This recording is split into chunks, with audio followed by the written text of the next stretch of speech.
Jadi dalam mazhab Imam Syafi'i ni lagu ni. Menata tu dua. Ada kalau menata halal makan daging.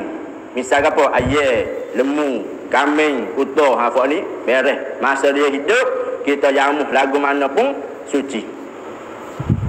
Kalau menata hak tak boleh makan daging, haram makan daging. Ketika dia hidup, suci. Hak lain pada ni babi, suci. Tapi bila dia mampu, hukum dia bangkai, najis. Supaya dia kata, oh kahwin pergi atas bukit, jumpa rimah mampu. Bila dia jumpa orang panggil bangkai rimah tu, dia tengok, ada taring rimah. Dia cabut taring rimah buat mata cicing. Bila buat mata cicing, bila nak semaya pun semaya dengan mata cicing tu, dengan cicing tu. Sah tak semaya dia?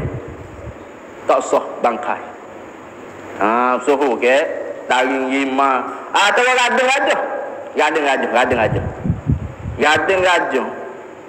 Bila gajah mampu, dia ambil gading, dia buat mata cicing. Kadang-kadang buat tukar atas member.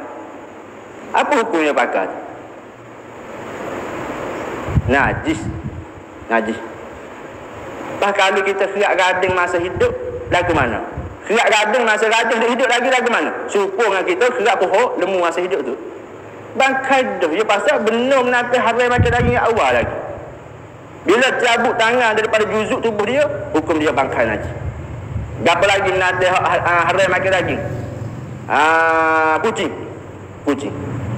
Kucing masa dia hidup, kita perah kucing. Kita main dengan kucing, kita rosak kucing. Adakah najis tangan kita masa dia hidup? Tak. Cuci, tak apa molek tangan kita. Pergi semaya lagu tu pun sah. Tapi bila bulu dia tubik, juzuk badan dia, bulu dia tu cerai tangan, cabut daripada tubuh dia tu, maka hukum bulu tu najis. Bulu kucing tu najis.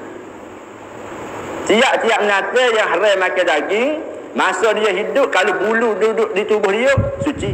Tapi bila bulu cabut daripada tubuh dia, hukum dia najis lah. Bulu kucing najis.